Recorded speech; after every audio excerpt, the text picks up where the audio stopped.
Alright, we got 59. What am I going to do? Well, I got to plug these in.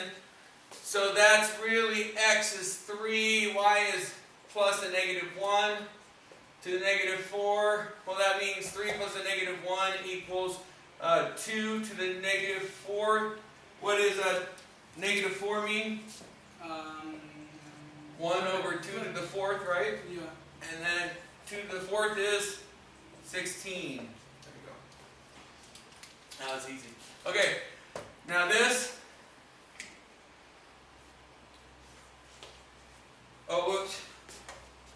I gotta plug in the numbers. Okay, so I could do it all at one time. Flip it, right?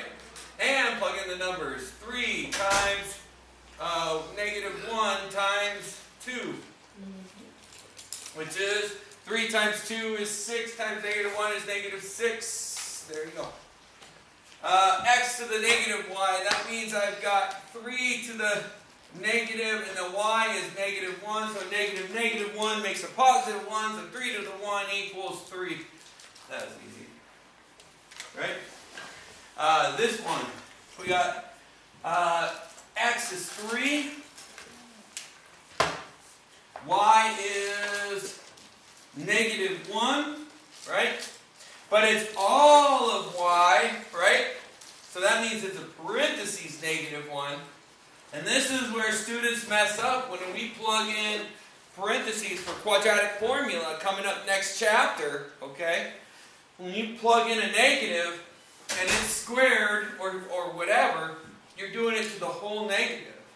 Remember the difference earlier. Right? So this one can become positive, right? In fact, if this is even, it's positive. If it's odd, it's negative. So it's 3 times positive 4? So, no. So this is going to be, now this negative makes it flip, right? Yeah.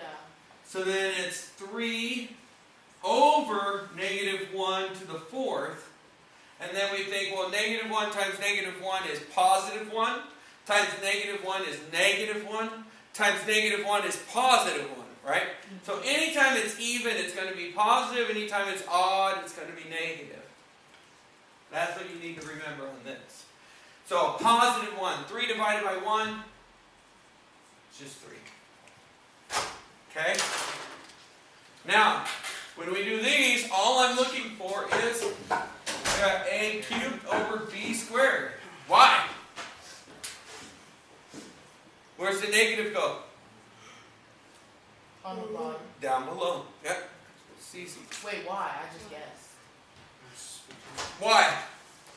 What? The negative flips it, right? Negative exponents, we take it from the top and put them down to the bottom and make them positive, or we take them from the bottom and move them to the top. Right? Okay, so this one is going below. This is just a 1. So that's w squared over y. This one. This affects this, right? So just the y, though. It doesn't affect this guy. So this equals negative 5 over y to the 6th.